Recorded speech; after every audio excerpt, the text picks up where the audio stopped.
at the global strategy of Bain & Company, and also president of the American Chamber of Commerce in the Netherlands. My name is Michiel Peters. Kamel Boulema will be interviewing with me. You can also join our discussion. You can walk up to our lovely Ivana Mites and ask for the microphone, and then we will give you the opportunity to ask a question for Chris Zook. You can follow us, you can like us on Facebook, follow us via Twitter, and also Twitter along via #RFD. For now, I would like to all of you to give a big hand of applause for Chris Zook.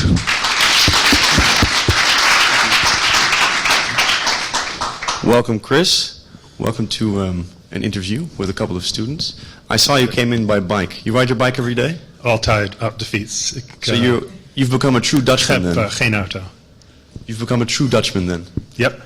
How long ik heb veel problemen met de Nederlandse taal. Maar andere dingen, yes. Oké, zullen we het interview in het Nederlands doen? Misschien niet. Maybe not. Volgende keer. We'll try our best to stay within the English language. Thank you very much. How long have you been here? I've been here nearly 8 years in the Netherlands. Okay, and why did you make the decision to come from the USA all the way to the Netherlands? You know, I think I find that every 4 or 5 years of my life I become restless and bored, and bad behaviors begin to set in, of slothfulness and other behaviors like that. And it's good to change major variables in your life along the way in order to stay stimulated and to keep learning. And so at this more advanced stage of my life than probably pretty much everyone else in the audience, you know, there are only so many variables that you can change. You know, I didn't want to change my marriage, I didn't want to change my sex, I didn't want to change my job, and so you run out of variables, and a variable was geography, and we thought that for this latter phase of our life it would be great to have the privilege of living in Europe. So 8 years, actually a bit of a stretch for you. You're not bored yet? No, not at all. No, within those 8 years I've changed other variables to maintain the learning curve going down. All right. And also this is an incredibly above average stimulating environment. We've loved every single day in Amsterdam. I've not had a bad day. Wonderful. You're making a great impression on all these Amsterdam students, I think. I'm glad you like it. Let's talk a bit about other Americans coming to the Netherlands, or actually about American firms that come to the Netherlands or invest in the Netherlands. You are the president of the American Chamber of Commerce here in Holland. Why do you think that, or actually, how many American firms come to the Netherlands? Are these large numbers, small numbers? I don't know the actual number, but you know, the Netherlands actually has the largest percentage of foreign capital invested in it as a country relative to all the investment in the Netherlands. That ratio is higher for the Netherlands than for any other country of its size or above in the world. And the biggest share of that is American. And when you actually look at the impact in America and in the Netherlands of both job creation that's direct, like people in the Nike headquarters employing hundreds of people, or indirect because they consume services, you actually come up with a number of close to 2 million jobs in the combination of the Netherlands and the United States, of American companies. So these are jobs created... Or Dutch companies in America. Okay, so these are jobs created in the Netherlands as well as in the U.S.? Yeah, within the Netherlands, I think about 6% of employment comes from that, though. So it's a fairly significant element of employment. And the other way around, do we offer 6% of employment in the U.S.? No, it's a smaller percentage, but a larger number. Okay, yeah, that makes sense. Actually. Yeah. So isn't that surprising, because the world is very large, Netherlands is very small, and still there seems to be a significant relationship between these two countries, one of which is gigantic, the other one is minute. You know, I didn't really understand or appreciate all the linkages until I moved here. I found personal linkages. I learned that my mother confessed to me that my grandmother may have had an affair, and that I may actually be the product of a man. She even knew his name. He was Dutch. She wasn't sure. Tracing it all the way back. Our best friend in America, her father, General James Gavin, was the first boots to hit the Netherlands during the liberation. He was the jumping general. And obviously with the linkages such as, going back to Manhattan and then all of these trade links, as I began to uncover them more and more, I began to find enormous entanglements between the Netherlands and America. And I think, I travel a great deal, probably about 40% of the time. And I think last year was in 18 different countries. And there is no other country where I think the relationship is as close. And I'm saying that as somebody who has an English mother and was educated in the UK.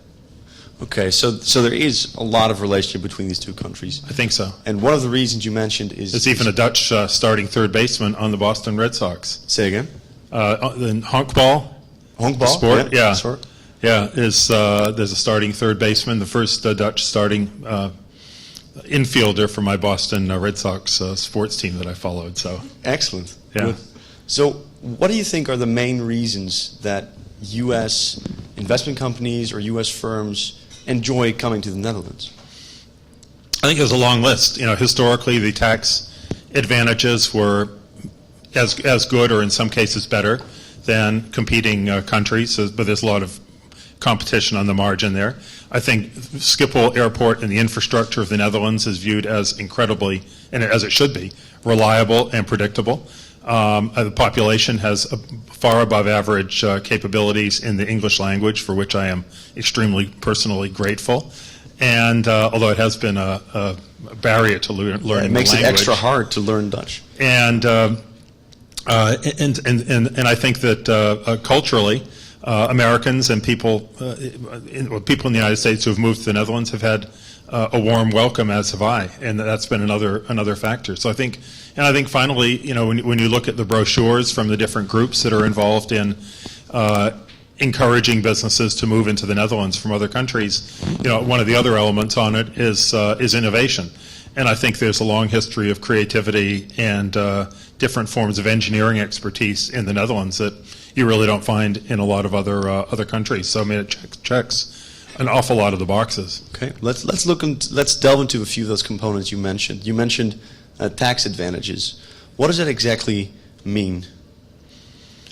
What does it mean? Again, this is not my personal deep area of expertise, but it basically means that the corporate income tax is lower here than it would be for other countries, primarily. And second, that expatriates who live in the Netherlands are under under an agreement whereby the taxes that you pay in total are not like the sum of the two countries. It actually is a averaging mechanism which allows you not to be penalized for moving to a country whose average tax rates are higher than the United States, which are also pretty high. Right, so it's extra attractive for businesses to come here as well as for individuals. And for the individuals. That makes sense. Because it has to work for both. Yeah. Some actually consider that the Netherlands is a tax haven, that we have overly friendly tax policies. What do you think about that? I'm not sure what overly really would mean. I would imagine it has to do with the relative taxation in other competing geographies. I mean, if the Netherlands feels that it's valuable to have all of these companies, when I look at the board of the American Chamber, it's an unusual animal because it's a small organization with 28 people on the board. But then you look at the companies that are represented, and you have Dow and you DuPont, and you go look at the other members. Google's a member, and Nike's a member, and on and on. And at the end of the day, having companies like that choose to reside in the Netherlands relates to not what is the right amount or what is a good amount of tax, but what the relative opportunities are in other countries. So in England, the UK, just this year, is beginning to ratchet down taxes and do things to try to lure more away. And that's come up as a topic even versus the Netherlands. So like in business or like in so many things in life, and probably for you guys like in dating, it's about relative competition in terms of what you have to do as opposed to just what you'd like to do. As long as I'm more attractive than the guy sitting next to me, I'll be fine with dating. Yeah, I mean that's a little farther back in my mind, but I thought it might be an analogy that was a little more relevant. So there is some competition in keeping taxes low, and the lower you get, the more multinational companies arrive in a country. loosely speaking. I Yes. read somewhere that But there are many other factors, some of which I listed, that go into the equation, which, the Netherlands is very favorable yeah, on. some of the other things. It's not culture, just about infrastructure. taxes. I read somewhere that the effective tax rate of a U.S. multinational in the Netherlands is 1.1%. So they only pay 1.1% tax over the income that they generate. Is that true? I don't know. That's a statistic that I had not heard. But I'd love to. But isn't it a bit of a scary I statistic? don't know the actual average number. That would be scary, and I'd be surprised by that. Yeah. So why would that be scary?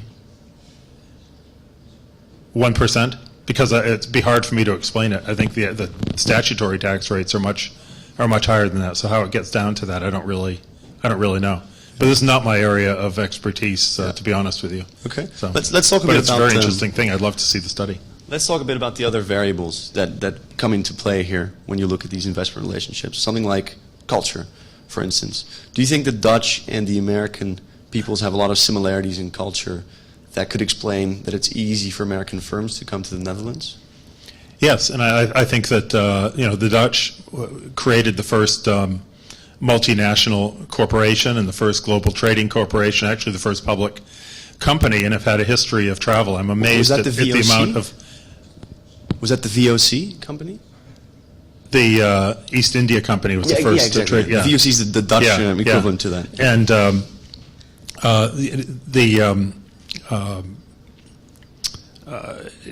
so I think the Netherlands has had a history of obviously of traveling a great deal.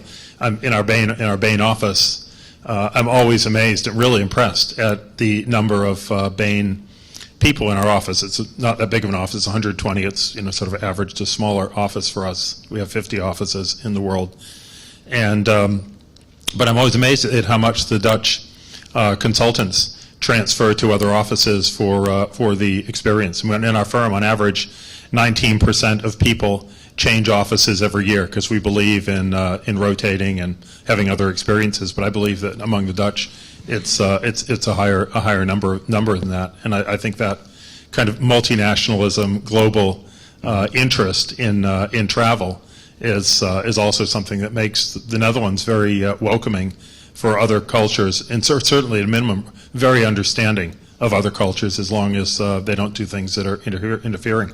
There are no other more tolerant, in a sense, countries of the perturbations and variations in culture. So I think it goes back to that. So the openness is very much ingrained, perhaps, in Dutch society. Tolerance is the word I would use. I think the Dutch are certainly been very open and honest and direct to me, but I think there's an introversion, except on Koninginnendag and a few times like that. Yeah. That I live in a canal house, and it is amazing how none of us really interfere with each other that much. Even though people on one side, play the piano at night, and people on the other side do other things. But I think that there's something about the gezelligheid that has also magnified the tolerance for people and allow them to live in different ways. I've never been in such a small gym as in Sports City, where I go every single day. And that really defines the word gezellig, because people sort of wait for the next piece of equipment. Mm-hmm. But in 7 or 8 years, I've never seen people annoyed, people wait, people are very polite, people are organized. And so I think all of these aspects of the culture relate to tolerance and a willingness to deal with other people's differences as long as they don't get in the way of your own. Yeah. Which is conducive to an international business environment. Precisely, exactly, yes. Yeah. Okay, so let's, so these are the good things about the Dutch culture. Could you pick something out that makes it maybe harder to work with a Dutchman than, say, with an American? Other than the Nederlandse taal, but that's usually not necessary. But I think there are only two things that really come to mind. Mm-hmm. For me, I found the Dutch delightful and very easy to work with, and hardworking and smart. And this has not been a real issue. But if I had to come up with something to look like I'm not ducking your question, the two things that occur to me are, one, I think there is a tendency to be more collaborative and spend more time talking about the solution than actually necessarily getting to it. Now, it may, at the end of the day, lead to a better solution, and it may lead to a world where people have discussed it more. Mm-hmm. But I do find there is a tendency to draw decision processes out and involve more people. And, in a large corporation, that can lead to companies slowing down. And, probably the second thing is, I think in some businesses, I don't think that the, let's say, the highest world-class standards of customer service are always to be found in the Netherlands. Do you have an example of this? I would say even my favorite restaurants, which I love, are still, a step slower. And, there's a tendency to allow you to hang back even when perhaps you may ideally want to actually find somebody on the wait staff who will actually attend to you. But so things that are maybe harder, the polder model, indecisiveness, that could lead to that. Perhaps. And customer service. Perhaps. Okay. Final question before we talk a bit about consultancy. Where will you be on Koningsdag? Will you be wearing orange? On Koningsdag, this is the first time in 7 years that I will not be wearing orange. And here, I will be in India during monsoon season, meeting with a team of 6 researchers that have helped me with my most recent book, taking them to dinner, and then flying to Mumbai Sunday morning. So that's what I'm going to be doing. Well, not a bad alternative to Koningsdag. But all right. Heel jammer. Let's speak a bit about consultancy. Yes, Mr. Zook, let me start off by asking you the following question. Chris. How many ping pong balls fit into a Boeing 747? Estimation. You don't have to give the real answer. Probably something like 850,000. The answer is 28 million. Wow. Yes. Do you know? Here's one for you. How many bubbles are there in a bottle of champagne? 200 million. Yeah, that's pretty good estimation, right? Very good, yeah. No, these are questions that are asked at interviews for people that want to go into a consultancy firm. What do consultants do? Why do you need to know how many ping pong balls fit into a Boeing 747? I've always thought those kinds of trick questions are actually pretty silly. To be honest with you, I think they probably are meant to show. And I've been asked at Bain sometimes to use such questions in interviews, and I never do. I always ignore that and rebel against it because I don't feel that's a way to get to know people. But obviously the intended purpose is to show that somebody has an analytical mind, because they'll calculate the volume of a ping pong ball, and then they'll estimate the length and height of the plane and estimate it as a square, and then sand off some of the edges because it's a round shape. And if I had probably 6 minutes, I could probably come up with a pretty good estimate. And so is the person logical? Can they think on their feet? Do they structure problems well? But I find that to be a little bit artificial. But that is what consultancy firms do. They analyze. What is their business plan? What is the business plan of a consultancy firm? The business plan of a consulting firm depends on which consulting firm it is. For my own consulting firm, Bain & Company, our plan is to ultimately, at its core, make our clients more valuable and more successful.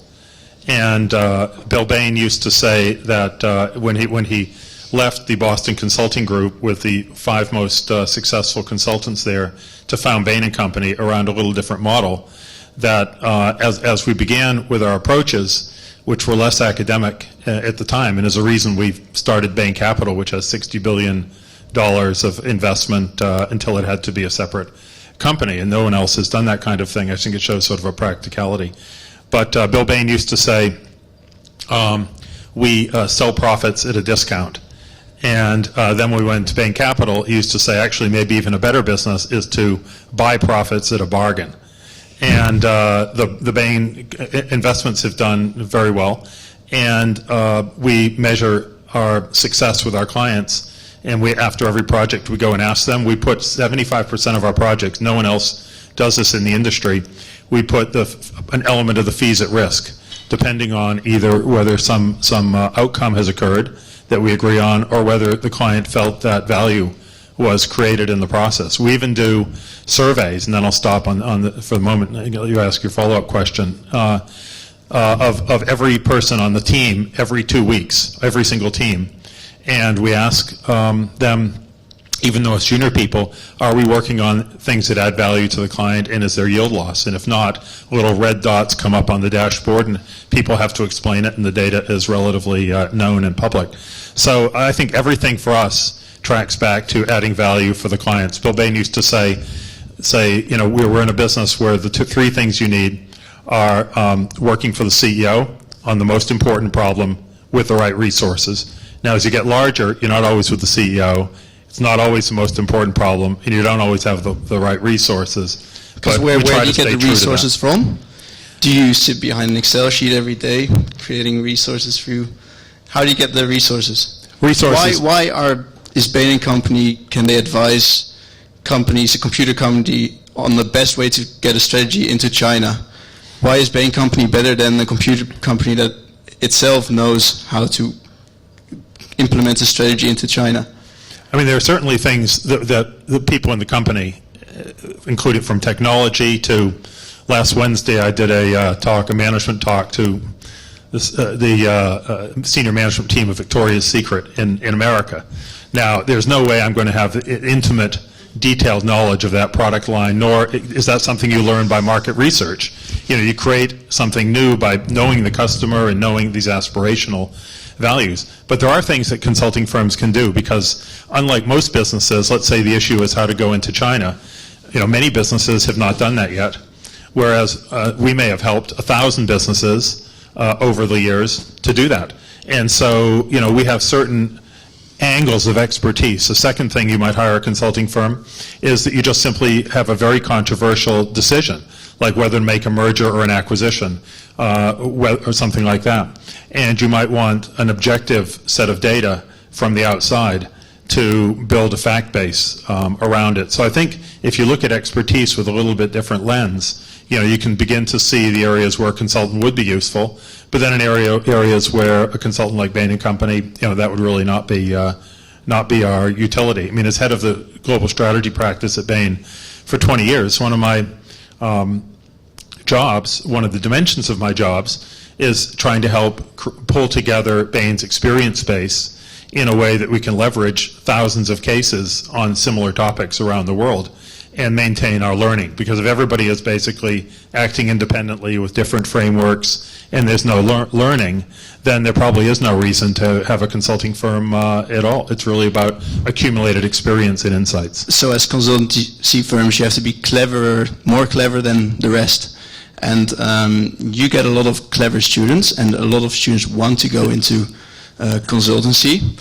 And that is because people around the world have certain beliefs about consultancy, and we have written it down, a couple of those statements, and we would like to ask you if you think they are a fact or a myth. But also I will ask the people in the room if they think the following statements are a fact or a myth. Statement number 1 is, a consultant lives the rockstar life, flying business class around the world and sleeping in 5-star hotels. People in the room, do you believe this? Please raise your hands if you believe this. That's not a lot. Is it true? Do you live the rockstar life? Do you travel around the world? Do you sleep in 5-star hotels? At this stage of my life, I must say, my world is not too many steps removed from this. But you know, if you actually tracked what I do during the year, I don't think that you'd use necessarily the phrase rock star. You know, I have no groupies except for maybe short, sort of men in their late 50s wearing brown suits in Akron, Ohio. So I definitely miss that. And when I get to my hotel, I usually go to the gym and work for 2 or 3 hours to prepare, you know, what I'm doing the next day.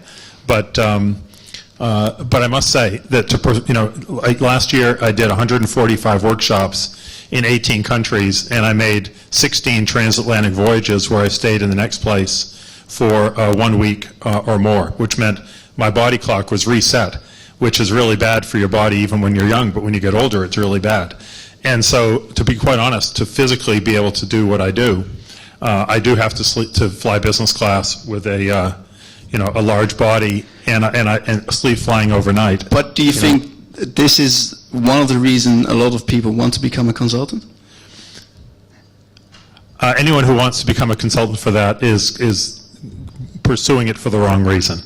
I think you become a consultant because you have a deeper passion than superficial trappings of success. Second, we require everyone, except in very long trips and certain situations, to fly economy class.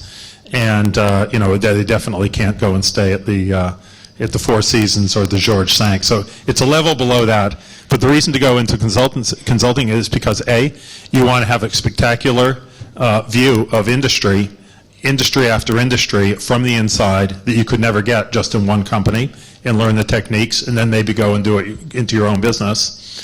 And second, because you think you get a kick out of helping clients achieve results in their business and seeing the success. My most satisfying moments within Bain, other than the success of Bain & Company itself, have actually been the times when I've worked alongside of a client and they've really done great things, and I was a little part of it. That's what it's all about. But we can say this is a fact.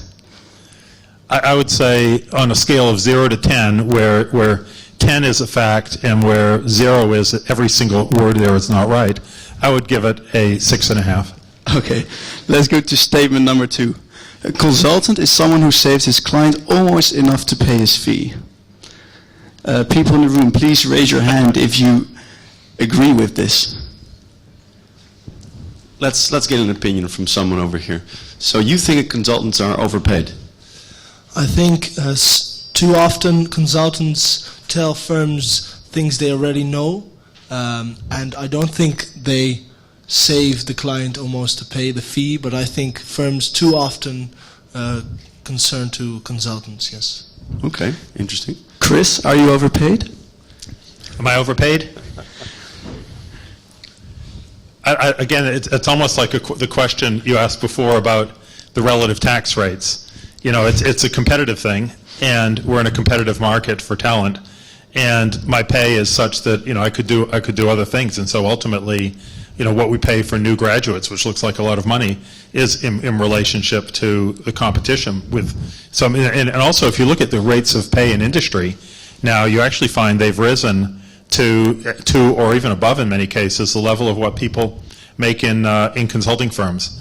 So I think that's an element of it. Aren't consulting firms not just expensive employment firms, where you just employ someone from an employment firm for half a year, he will do the strategy for you?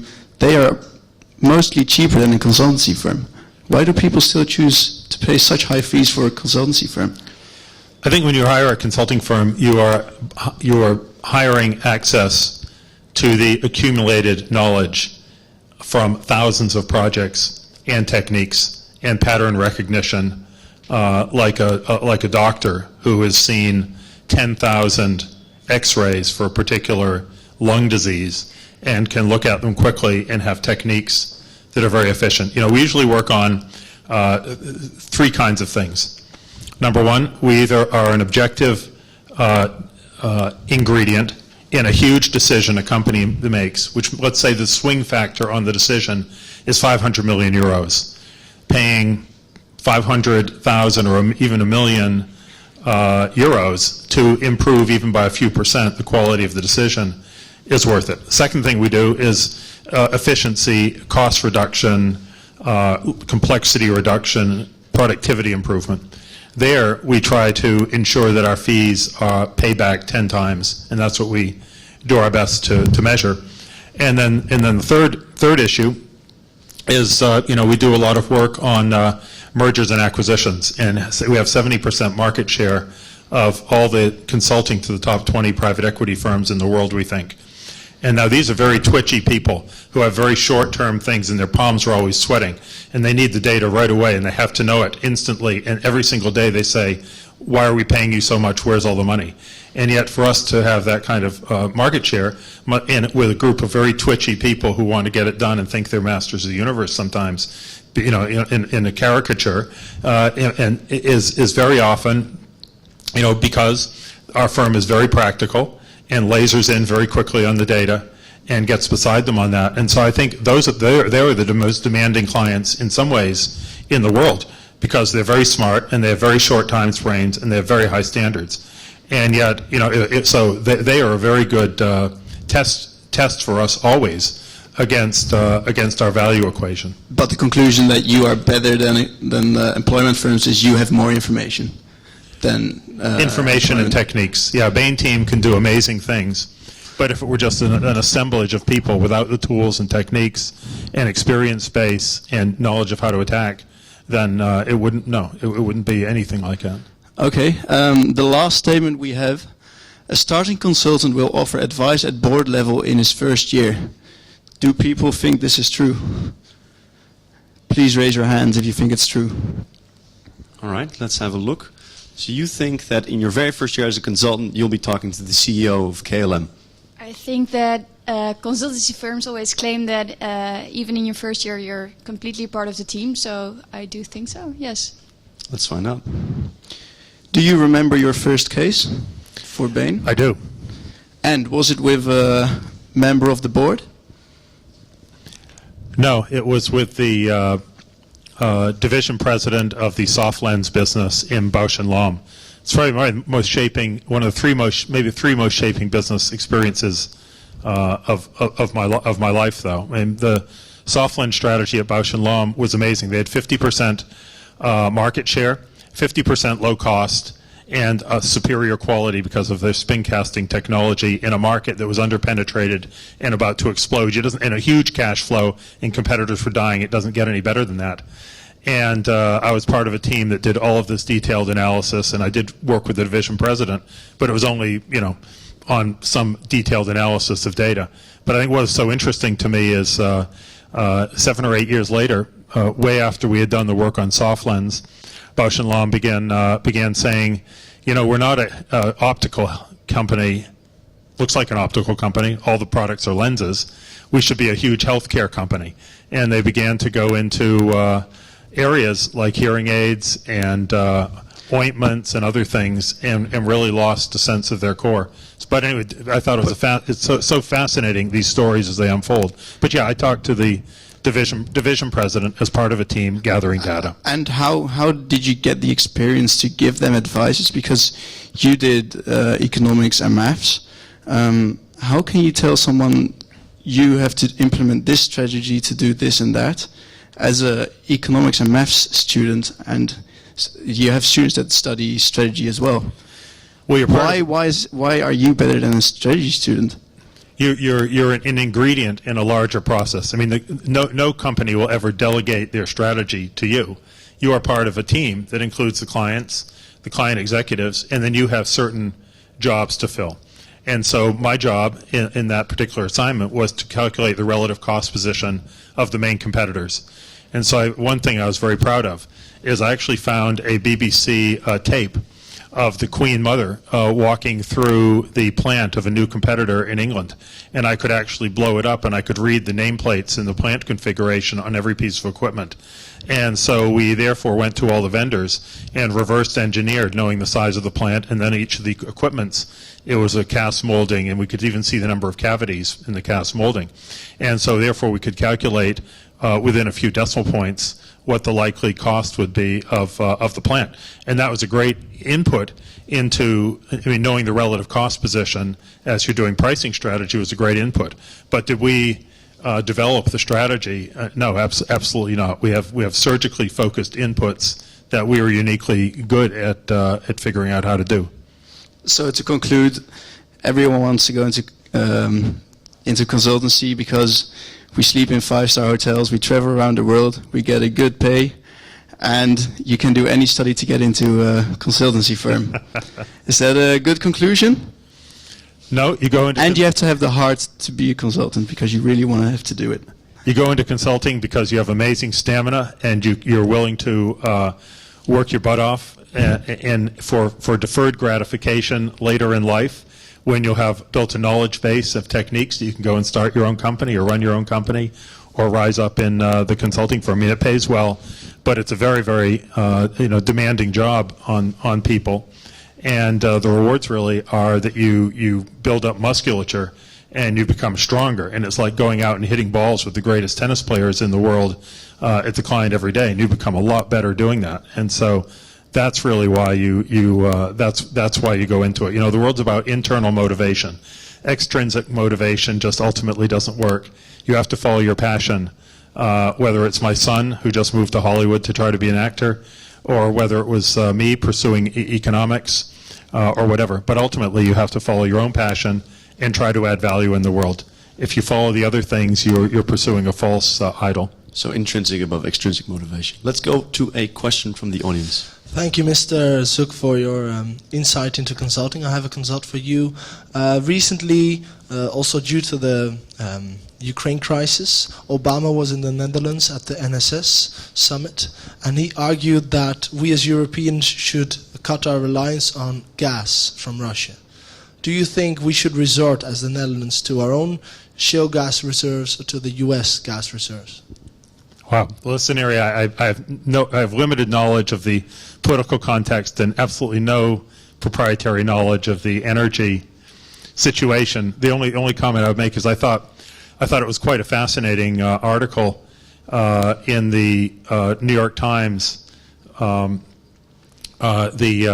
editorial by Friedman. That said that he actually won. He said he thought that the best thing that would happen to the world is if Russia cut off all gas to anybody, because it would force people to deal with it, and then it would actually accelerate the ability to not necessarily have to be held hostage like that again. So I thought that was a fascinating point of view, and more I read it 3 times. It was in the International New York Times yesterday. I read it 3 times. I thought, it's a very interesting point of view. I think every country should really push for energy independence as much as possible. There are countries that cannot do it, but what is amazing to me and sort of disappointing is that the amount of energy that is wasted, let's say in the United States, but in any country, in the Netherlands too, is so enormous. It's like the statistic that 40% of all food is wasted by weight. And I've never really seen a country massively adopt an attack on, except for like car mileage or small things. I still walk into hotel rooms, not 5-star hotel rooms, nor my hotel rooms, and find that the air conditioning is turned on, the television is on, all the lights are on, and then I turn them all off and go to the gym, and I come back and somebody has gone in and turned it all on again. And I find that the amount of waste in energy is just extraordinary. So maybe weirdly that idea would force people not just to turn to other sources of energy, but to actually reduce consumption and to save what there already is. I've never seen a huge initiative, and I was at Davos, and there are all these energy people in the room talking about this topic, and they went around the room, and like all 40 of them said, all the technologies are here now, to move away forever for fossil fuels if people would just save and then employ them. Well, we might see the day that will happen. Let's talk a bit about your books. You've written a number of books. One part of it is the core trilogy, then there's repeatability, and now you started writing, or you're busy writing, with the founder's mentality. So what does founder's mentality add to what's already in the books on the core and on repeatability? It adds the human element to strategy, and the issues of intrinsic motivation and energy and passion. And it came out of its origin will probably help answer your question. We finished the book Repeatability. I wasn't necessarily looking to write another book. I thought I might even write a fictional book or do photography. And but like everything, one thing leads to another. And I realized that in doing all of these talks on repeatability, that about 85% of the main examples I was using were of companies that were adaptable had very focused strategies, had survived profitably for 10, 15, 20 years, were in the best 5 or 8% performing companies in the world over that time. These are the most successful companies. Yeah, 80% were companies where you could still see the fingerprints just planted indelibly of the founder. Either the founder had come back, Steve Jobs at Apple, or Starbucks, or Home Depot, or Schwab, or the founder was still there. Think Google, Amazon, etc. Or the fingerprints and what the founder left in place was so robust and powerful that it remained at the core of the company. So I mean, I think of a company like IKEA in furniture. You still or the rejuvenation of Lego around the founder's principles and the original toy idea, or Enterprise Rent-A-Car in America. So we began to say, what is it about founder businesses that turns cultural dimensions into a competitive weapon? And we're in a world where the average employee engagement, let's say in America, is 19%. And that means that only 19% feel emotionally wedded to their company, which is sort of sad if that's how you spend your whole life and your day, and then you die, and then that's So this means that 80% of these employees are not interested in the strategy of the company. They feel they don't feel any emotional connection. And 2 out of 5 employees in Europe, where I looked at 300,000, so a pretty good sample of employee surveys, only 2 out of 5 people say they have any idea what is unique or what is most important priorities in their company. And yet for the founder companies, these simpler ones with clearer strategies like Nike or Victoria's Secret or others like that, you find that everyone understands the strategy and there's a simplicity and a clarity and a set of principles that go back to the founder. And so we began to say, why is it, therefore, that and the cycles are getting shorter. Companies scale faster. And right now, even in the Netherlands, if you look at where net job creation is happening, it's not happening in the large companies, which are net neutral, the top 20 companies in job creation in the Netherlands. It is not happening in tiny companies, such as people opening more flower shops with 2 employees. It is happening in the medium-sized companies that grow to scale, ASML, companies like that. But smaller, even smaller and medium ones that grow to scale. And so we're finding a return, both in it becoming a bigger difference among economies, and we're finding that in today's world, more companies that are gaining market share tend to be founder mentality companies. And so that's why we're studying this. So these founders are all over the place in creating jobs, in creating successful companies. What makes the founder so special? I mean, most founders fail, and they're not special. 1 out of 2,000 companies last for 3 years. Something like 1 out of 20,000 companies ever gets to 100 million euros in size, and a much smaller than that percentage of that does it for 10 years profitably. And so what we've done is not to say all founders are godlike, but to say, what is the distilled essence of those founders which started with nothing, fought their way through just with an idea, and a team, fought against larger companies and forces that have much more resources, fought their way all the way through. What was the life force of the company? And we found 3 elements of the founder's mentality, which are hard-edged behaviors, very observable, and could be managed in businesses so that they don't become bureaucracies and lose it. If you become a bureaucracy, you lose your soul, you lose the founder's mentality. You are in a bad place. Let's put this into a case. What would be the founder's mentality of Bain and Company? Bain? Yeah, what is their founder's mentality? And Bain was started in 1973. I joined in the early 1980s, and there's still only about 100 people. One thing is I was personally mentored by the founder. The founders wrote a mission statement that we as partners pressure test every 10 years and say it can't still be relevant. Has phrases like a community of extraordinary teams. We talk about results and things like that we're doing that are redefining the industry, like having 2/3 of our cases put fees at risk. And so I think a lot of the elements of the original dream of Bill Bain still exist. We have 7 or 8 well written out principles about being factual. You know, even if you are, you say something very controversial, if you stick to the facts, no, you will be a hero within Bain. Or there's one that says no Bainey will ever let another Bainey fail. We find that the internal politics is the corrosive disease of companies as they get bigger, and there isn't very much of that at Bain. And I think it goes back to the original principles and what we reward and what we measure. So I think Bain is a great example of a founder mentality company. And things like these are exactly these simple strategies that everyone understands. What you mentioned earlier, right? Simplicity is at the essence of it. Complexity has become the silent killer of profitable growth. We did a survey of 377 executives not too long ago, and we said, all right, only 1 in 10 companies achieves a modest level of sustained and profitable growth for 10 years, 5% and earning your cost of capital, and yet everyone aspires to it, but only 1 in 10 do it. What are the main barriers now to doing it?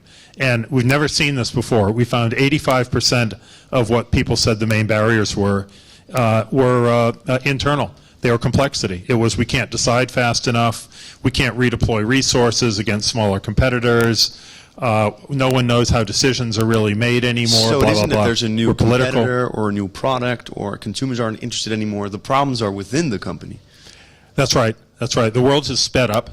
The world is faster than it ever used to be. You just think of the speed of political events. It's terrifying. We can hardly absorb what they are before we have to react. And it's the same in many markets where product life cycles have collapsed to a third.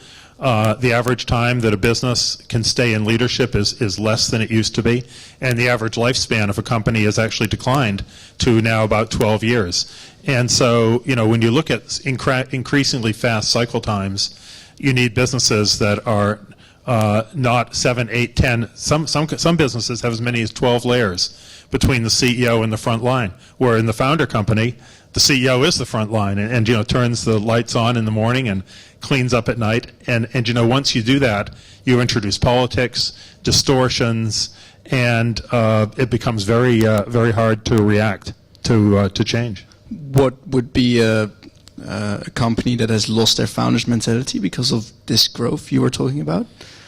That's always awkward to cite in my position, negative businesses. But I'll just give, if you just think of some paired comparisons around the world, if you look at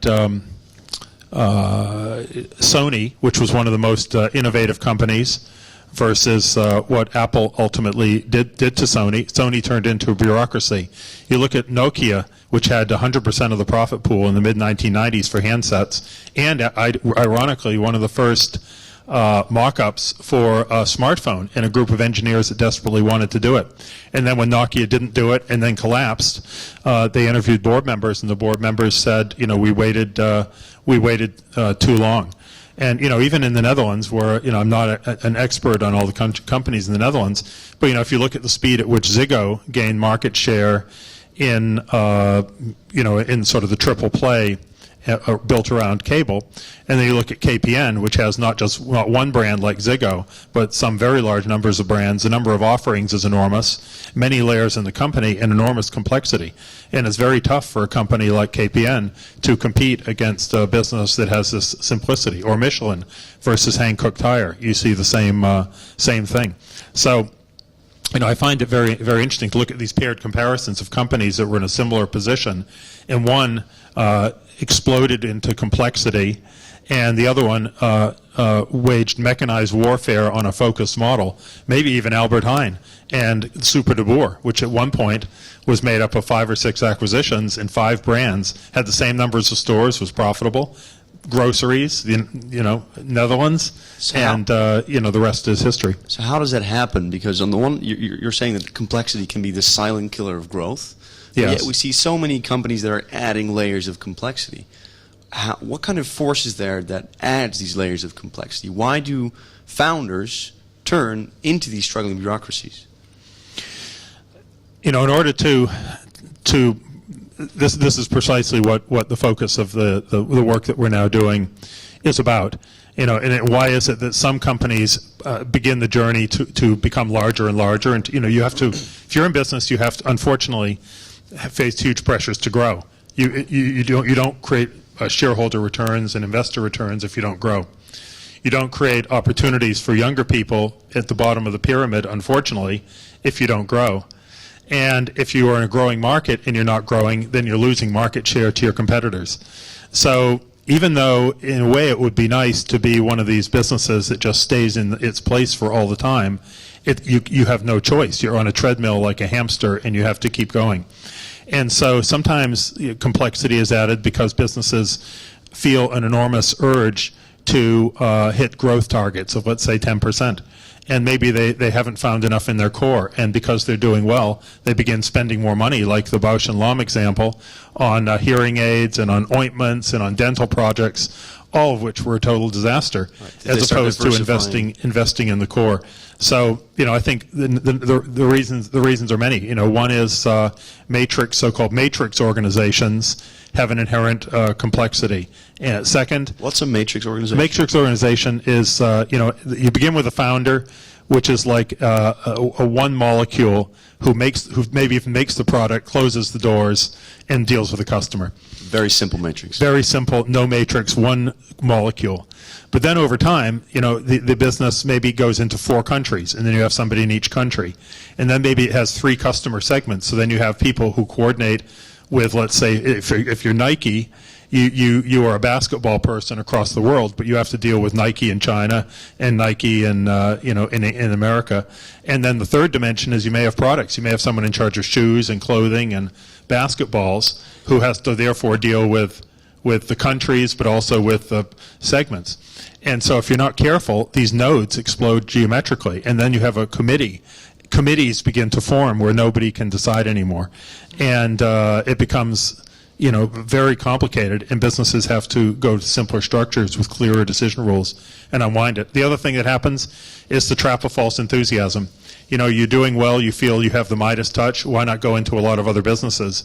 And it's amazing, the stories of all these businesses, companies that, like Daimler-Benz, buying Chrysler, or Daimler-Benz before that going into aerospace. Well, those were disasters, and you just see the temptation for imperial overreach in companies. The best companies are the ones that mine their core, moves carefully into adjacencies, build amazingly powerful economics in the center of their business. It sounds so easy when you say it. Don't diversify into stuff you don't understand.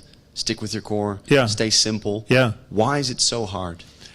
The elements of a good golf swing sound pretty easy too for anybody who plays golf. And the 5 elements of a good golf swing, that Ben Hogan described, you read each one of them, and they actually look pretty freaking easy. But to try to do any one of them perfectly every time is really hard, and to try to do them all at once is incredibly hard. And a lot of the right things to do are about looking at the long term, about the founder's mentality of staying close to the customers. And when things go wrong, you become more internally focused. The worst companies, if you count the number of comments in meetings, this has been done scientifically, make 70% of their comments in their meetings about internal matters. And the best companies are about 20% internal matters, like where are we going to get the money? Oh, what's so-and-so going to say? Well, let's have another meeting to have a meeting to talk about this. Well, who's, all that. And, I think that So they spend a lot more time on external issues, like, let's test this in the field with the customer. The competitor raised the price. What are we going to do? What do the salespeople think about it? These 2 customers left us. Why exactly did that happen? Has anybody talked to them?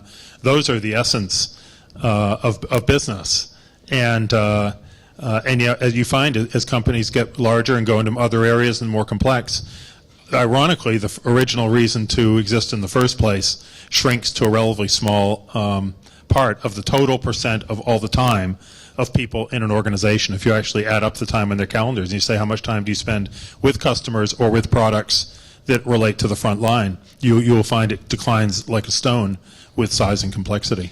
So if you grow, or a lot of companies start losing their founder's mentality. Are they doomed, or is there a way to get back to the core? There's some companies build such a strong asset that they can afford to lose the founder's mentality and still survive. So Microsoft suppose you feel they've completely lost the innovation edge, but they have 98% market share of operating systems on PCs. That's a pretty powerful asset. It's unassailable almost. And so they can sit up there, whether they have the founder's mentality or not. Or Coca-Cola, with the Coke franchise and the power of the brand. Or if you're Exxon and you have amazing access to oil fields that are unique. There's a lot of reasons why companies can sort of linger with very high scale and these assets, even if they have a little bit lost the founder's mentality. But I think the real danger is a business that loses scale and scope, loses a sense of what it's about, adds enormous complexity, and doesn't have the founder's mentality.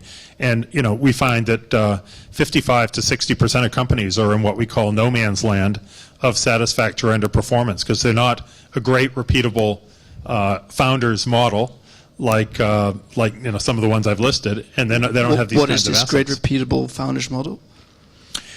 We find that the highest rate of value creation is created by companies that have these elements of the founder's mentality and have a single primary core business model where their growth comes from replicating versions of that over and over and over again, constantly adapting it. And that is the most attractive area to be. Second one is you lose the founder's mentality, but you have a big asset. But you say you have to create it over and over and over again. But a company starting in Holland, going into China, they can't put what made them strong in Holland isn't necessarily what makes them strong in China, because business is totally different there. So will they keep their founder's mentality if they produce over and over again their structure from Holland in China as well? I mean, I think it's better to answer that by an example because every situation is so different. But when I came to the Netherlands, I had some linkages with the company Vopak, which is a Dutch company headquartered in Rotterdam, whose origins trace back to the 1600s on the docks of Rotterdam unloading boats. And over time, the business around the year 2000 had storage facilities for oil and chemicals on the ports, like the Port of Rotterdam or Singapore. They also had inland ones. They had barges, tankers, inland pipelines, etc. In I think a courageous move when the stock price went down and softened. They actually spun off everything except for the marine tank storage business. And they dominated the port of Singapore, they dominated the port of Rotterdam, and their strategy became to create leading positions in more ports. And 4 or 5 years ago, I think they were the best performing stock in the Netherlands, and we're getting a lot of awards for basically shrinking to grow. And their repeatable model is pick a port facility, do everything you can to have leading market share within certain chemical types, whether you acquire it or build it. And it's not about millions of positions around the globe. It's about building strong positions in those ports. And that's their repeatable model. Or Tetra Pak in brick packs, their repeatable model. They do enormous business in China, but it's not in glass bottles or in blow molded containers.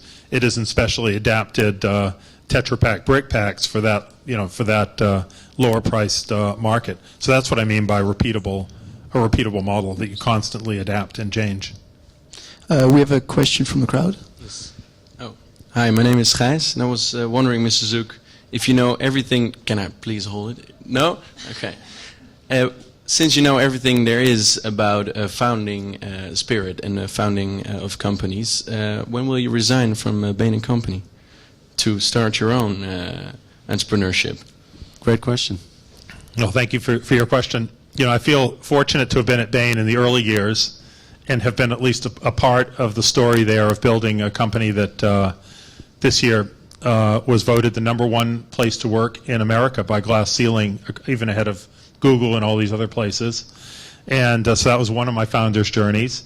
I left Bain for a while, started a private equity firm, which still exists, and with some other people, and was actually directly involved in running several early stage businesses, some of which we began from the ground up, like Hollywood Digital, which was the first Furley Digital post-production facility. So I've had some experience with that, and then I think that the client experiences that I've enjoyed the most and gotten the most out of have actually been situations where I've worked with a founder like Michael Dell in the 90s, or encountered people like Les Wexner of The Limited and Victoria's Secret and people like that.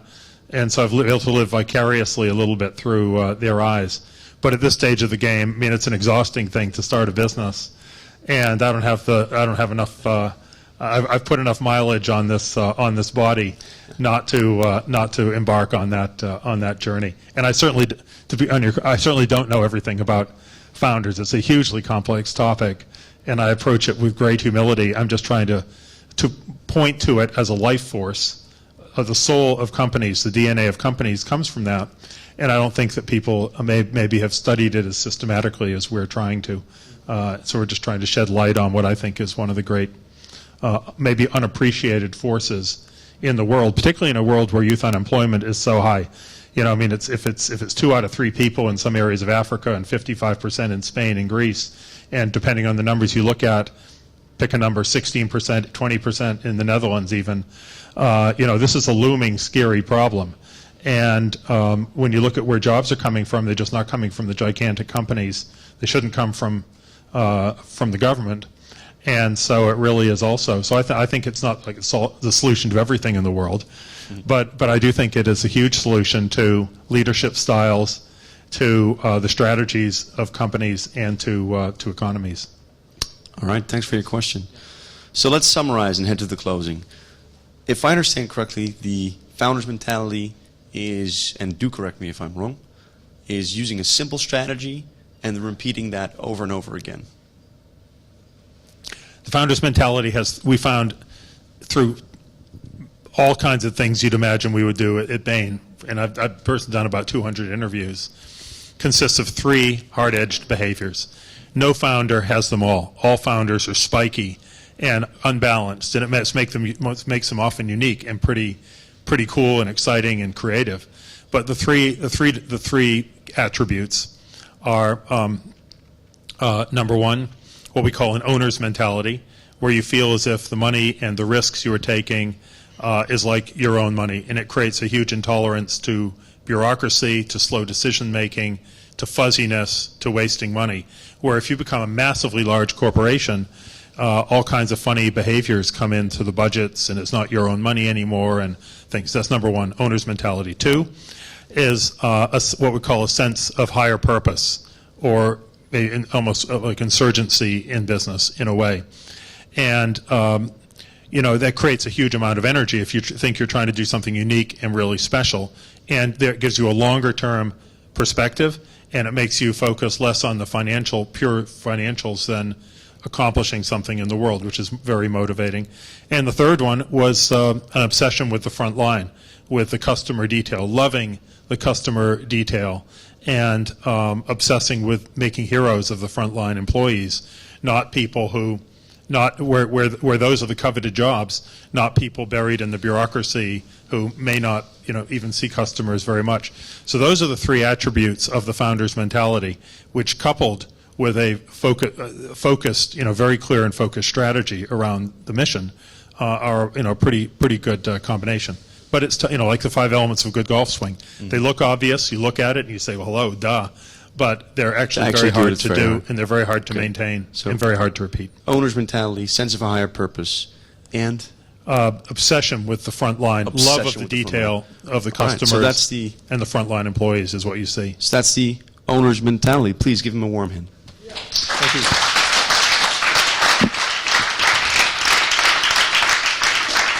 Thanks so much, everyone, for coming.